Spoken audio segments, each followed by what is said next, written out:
गर्भवती गधा। आकाश और कमला नाम के दो पति पत्नी रामपुर नाम के एक गांव में रहते थे। वह दोनों खुशी खुशी रहने लगे। एक दिन वह दोनों जंगल के रास्ते से शहर जा रहे थे। रास्ते में उन दोनों को बहुत भूख लगी थी। तभी एक पेड़ के नीचे बैठकर खाना खा रहे थे। इतने में उनके पास पानी खत्म हो गई। तभी आसपास देखा तो एक स्वामी जी तपस्या करते हुए उनको दिखाई दिया और उनके पास पानी भी थी। तभी आकाश ने ऐसा सोचा, कमला तुम इधर ही रुको, मैं स्वामी जी के पास जाता हूँ और पानी लेके आता हूँ। आकाश तपस्या करते हुए स्वामी जी के पास गया और पानी पूछा, लेकिन स्वामी जी कुछ बोले नहीं। आकाश ने फिर से ऊंची आवाज में बोला, स्वामी जी आप दया करके मुझे ये पानी दे दीजिए, मैं और मेरे पत्नी बहुत प्यासी हैं। तभी स्वामी जी गुस्से में आकर आंख खोलते हैं। अरे मूर्ख, तुमने ये क्या किया? मेरी दीक्षा से मुझे जगा दिया, तुमको इसका फल भुगतना ही पड़ेगा। ऐसा बोलकर स्वामी जी ने उन दोनों को श्राप देते हैं। तुम दोनों अभी से दो गधे बन जाओ। अब इस श्राप को कोई नहीं बदल सकते, मैं भी नहीं। ऐसा बोलकर स्वामी जी वहां से चले जाते हैं। वह दोनों गधे जंगल में भटकते रहते हैं। इतने में उनको एक कपड़ों का व्यापारी देखता है और ऐसा सोचता है, अरे ये दोनों गधे तो इस जंगल में भटक रहे हैं। मैं हर रोज मेरे कपड़े लेके जाने के लिए बहुत सारा किराए गाड़ी के लिए देता हूँ। क्यों ना मैं इन दोनों गधों को लेके जाकर मेरा कपड़ा इन दोनों गधों के साथ लेके जाऊं। ऐसा मैं बहुत सारे पैसा बचा सकता हूँ। ऐसा सोचकर उस व्यापारी ने गधों को घर लेके जाता है। थोड़े दिन के बाद कमला गर्भवती हो जाती है, लेकिन वह बात मालिक को पता नहीं था और वह बहुत सारा कपड़ा कमला के ऊपर रखकर बाजार जाने लगा। कमला बहुत रोती थी। आकाश भी कमला की दर्द देखकर बहुत रोता था, लेकिन गधे होने के कारण कुछ बोल नहीं पाते थे। कुछ दिन ऐसा ही रोज कमला और आकाश बहुत सारा बोझ उठाकर लेके जाने लगे। एक दिन कमला रास्ते में जाते जाते गिर जाती है। तभी आकाश ऐसा बोलता है, अरे कमला, हमें कुछ ना कुछ करना चाहिए, नहीं तो हमारा मालिक हमें मार देगा और हमारा बच्चा भी मारा जाएगा। हम इस रात को ही भागने के लिए देखते हैं। ऐसा सोचकर उस रात को जब उनके मालिक सो जाते हैं, तभी आकाश ने उसके दांतों से दोनों की रस्सी काट लेता है। बिना कुछ आवाज किए धीरे धीरे से चले जाते हैं और फिर उसी स्वामी जी के पास जाते हैं। तभी गधे के रूप में आकाश स्वामी जी से ऐसा बोलता है, स्वामी जी हमें क्षमा कीजिए, हमसे बहुत भूल हो गई। अब मेरे पत्नी गर्भवती भी है, हमें इस श्राप से मुक्ति दीजिए। देखो बालक, मैंने तभी बोला है कोई भी श्राप से बचा नहीं सकते, लेकिन आप दोनों मेरे साथ ही रह सकते हो। मैं आपका देखभाल करूंगा। ऐसा बोल के स्वामी जी कमला के पेट पर हाथ फेरते हैं। तभी कमला एक छोटी सी गधे के बच्चे को जन्म देती है और खुशी खुशी स्वामी जी के साथ ही रहने लगते हैं। दो शैतान चूहे। बबलू की एक छोटी सी किराने की दुकान थी। गांव के सभी लोग ज्यादातर उसी से अनाज खरीदा करते थे। बबलू की दुकान बहुत अच्छी चल रही थी। अचानक एक दिन दुकान में बैठे बैठे उसकी नजर बोरियों के पीछे गई। उसने देखा दो बड़े बड़े चूहे एक के पीछे दूसरा भाग रहा है। अरे ये क्या, इतने बड़े बड़े चूहे मेरी दुकान में क्या कर रहे हैं? भाई मेरा तो बड़ा नुकसान हो जाएगा। मैं इन चूहों को आज ही भगा देता हूँ, कहीं मेरा अनाज तहस नहस न कर दें। बबलू अंदर जाकर दुकान में देखता है कि जगह जगह अनाज की बोरियां फटी पड़ी हैं और उनमें से अनाज गिर रहा है। हे भगवान, ये सब कब हुआ? इतना सारा नुकसान कर दिया इन चूहों ने। मुझे कुछ करना होगा।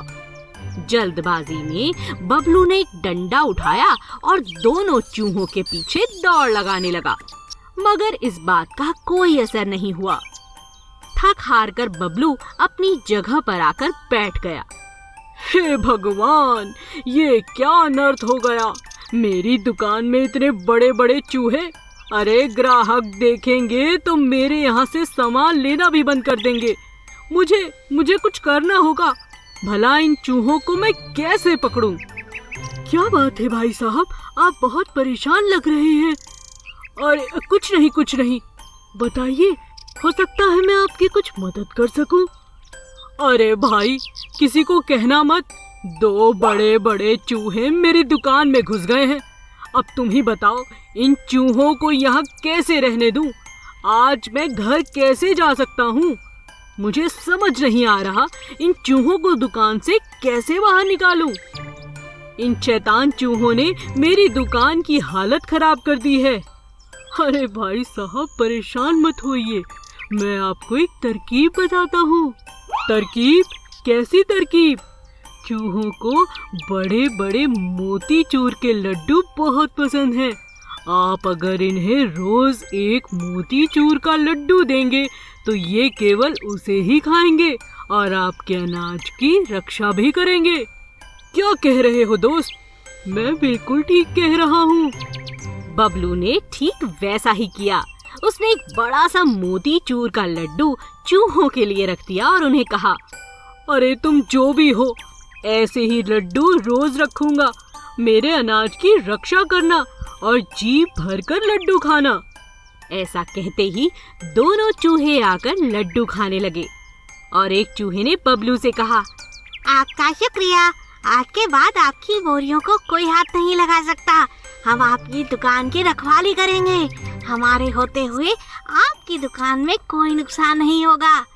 और इस तरह बबलू और चूहों में दोस्ती हो गई। एक गांव में निशा नाम की एक खूबसूरत लड़की रहती थी। वो बहुत प्यारी थी, खूबसूरत थी और शैतान भी। एक दिन उसकी माँ उससे कहती है, तेरी शादी एक चितकबरे से हो गई तो सोच क्या होगा? माँ, मुझे तो एक सुंदर नौजवान चाहिए, मैं किसी ऐसे वैसे लड़के से शादी करने वाली नहीं। निशा को अपनी खूबसूरती पर बहुत नाज था। एक दिन रसोई घर में काम करते वक्त निशा का पैर फिसल जाता है और पतीले में पड़ा गर्म दूध उसके चेहरे पर गिर जाता है। बहुत इलाज कराने के बावजूद निशा का चेहरा बहुत अजीब हो जाता है, जगह जगह से जल जाता है। अब मुझसे कौन शादी करेगा माँ? मेरा चेहरा बुरी तरह जल चुका है। मैं जीना नहीं चाहती माँ। निशा बहुत उदास हो जाती है। उसके घर के सभी सदस्य उदास रहने लगते हैं। एक दिन निशा नदी में छलांग लगाने के लिए चली जाती है। वहाँ उसे एक साधु बाबा तपस्या करते हुए दिखते हैं और उसे रोक लेते हैं। पर बाबा, मैं जीना नहीं चाहती। मेरा चेहरा देखकर कोई मुझसे शादी नहीं करेगा। सुनो बेटी, प्रेम रूप पर निर्भर नहीं होता। अगर प्रेम रूप पर निर्भर है तो रूप खत्म होते ही प्रेम भी खत्म हो जाता है। ये प्रेम असली प्रेम नहीं होता। ये बड़ी बड़ी बातें मैं नहीं समझती। मुझे बस मेरा चेहरा ठीक चाहिए। क्या आप मेरी मदद कर सकते हैं? साधु बाबा निशा को एक जादुई आईना देते हैं। ठीक है बच्चा, ये लो शीशा। इस शीशे से तुम जो मर्जी रूप धारण कर सकती हो। सच? निशा आईना लेकर घर पहुंचती है। कुछ दिनों में उसका चेहरा पहले से भी ज्यादा खूबसूरत हो जाता है। अरे वाह जादुई आईने, तूने तो मुझे पहले से भी ज्यादा खूबसूरत बना दिया। एक अच्छे लड़के से निशा की शादी हो जाती है। शादी के बाद अचानक एक बीमारी के कारण निशा का चेहरा पीला पड़ जाता है। उसके चेहरे पर बड़े बड़े फोड़े और फुंसियां निकल आते हैं। उसकी खूबसूरती चली जाती है। यह सब देखकर अब उसे कोई पसंद नहीं करता। उसका पति अब उसे पहले की तरह चाहता भी नहीं। ये फिर से क्या हो गया मेरे चेहरे को? जादुई आईने, मेरी मदद करो, मुझे पहले जैसा खूबसूरत बना दो। आईना कुछ ही दिनों में फिर से निशा को खूबसूरत बना देता है। उसका पति फिर से उसे चाहने लगता है। लेकिन यह सब देखकर निशा को निराशा होती है। तो क्या मेरे पति केवल मेरी खूबसूरती से प्रेम करते हैं? बाबा ने ठीक ही कहा था। निशा आईना लेकर बाबा के पास पहुंचती है। बाबा जी, ये आईना आप ही रखिए। अब मुझे इसकी कोई जरूरत नहीं। आईने, मुझे मेरा चेहरा लौटा दो। बाबा जी, अब मुझे इस आईने की कोई जरूरत नहीं। मैं सच्चे ज्ञान को समझ चुकी हूँ। अगर मेरे पति इसी रूप में मेरे साथ रहना चाहेंगे तो ठीक, वरना मैं जैसी हूँ मैं बहुत खुश हूँ। बत्तख के सोने के अंडे। धनिया एक मछुआरा था। वह रोज मछलियाँ पकड़ता और अपना गुजारा करता। एक दिन मछलियाँ पकड़ते हुए उसने देखा कि एक बत्तख बहुत परेशान है। तुम मुझे काफी उदास और परेशान लग रही हो, भला क्या बात है? हाँ, मैं परेशान हूँ और इसका कारण तुम हो। क्या? मैं? हाँ, तुम रोज यहाँ आते हो, मछलियाँ पकड़कर ले जाते हो, कभी मेरी तरफ ध्यान नहीं देते। तुम एक अच्छे व्यक्ति हो। मैं तुमसे दोस्ती करना चाहती हूँ, मगर तुम सारा ध्यान मछलियों पर रखते हो। मुझे लगता है तुम बहुत मतलबी हो। तुम्हें इन्हें मारकर बेचना अच्छा लगता है, क्योंकि तुम्हें उससे धन मिलता है। तुम्हें दोस्त बनाने में कोई दिलचस्पी नहीं। ऐसा नहीं है। तुम अगर सच में मुझसे दोस्ती करना चाहती हो तो मुझे तुम्हारी दोस्ती मंजूर है। अरे तुम तो मुझे बड़ी प्यारी लगती हो, पर क्या करूं, मेरे पास धन नहीं है और पैसे कमाने के लिए मुझे ये काम करना पड़ता है। बत्तख मुस्कुराती है और धनिया के साथ दोस्ती कर लेती है। अगले दिन धनिया फिर दोबारा मछलियाँ पकड़ने आता है। उस दिन वो बहुत परेशान था। क्या हुआ? आज तो तुम बहुत परेशान लग रहे हो। हाँ, मैं परेशान हूँ। मेरी माँ बहुत बीमार है और जानती हो, मेरी छोटी बहन की शादी होने वाली है, मगर मेरे पास बिल्कुल पैसे नहीं। इतने कम पैसों में मैं घर चलाऊं, शादी करूं या अपनी माँ की दवाई लाऊं, मुझे कुछ समझ नहीं आ रहा। ये लो। बत्तख के पास बड़े बड़े 2 सोने के अंडे थे। उसने वो अंडे धनिया को दे दिए। अरे ये क्या, सोने के अंडे? ये तुम्हारे पास कैसे आए? ये मेरे अंडे हैं। क्या तुम जानते हो, मेरे पास हर साल कई सोने के अंडे होते हैं, जो मैं जब चाहूँ जिसे चाहूँ दे सकती हूँ। और फिर अभी कल ही तो हम दोस्त बने हैं। तुमने अपनी दोस्ती निभाई, अपने दिल की बात मुझे कहकर। इसी तरह मैं भी अपनी दोस्ती निभा रही हूँ, तुम्हारी मदद करके। ये अंडे तुम्हारे बहुत काम आएंगे। मैं ये अंडे नहीं ले सकता। मैं दोस्ती को इस्तेमाल नहीं कर सकता। तुम गलत कह रहे हो। तुम एक दोस्त से बात कर रहे हो और इसमें मदद कैसी? तुम भी तो मेरी कितनी मदद करते हो। मैं पानी से बाहर नहीं आ सकती, इसीलिए तुम रोज मुझसे मिलने आते हो ना? हाँ, आता तो हूँ। तो फिर हम दोनों दोस्त हुए।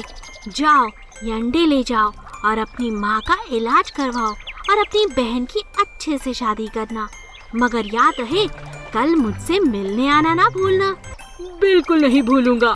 तुम आज तक की मेरी सबसे अच्छी दोस्त हो बत्तख, सबसे अच्छी दोस्त।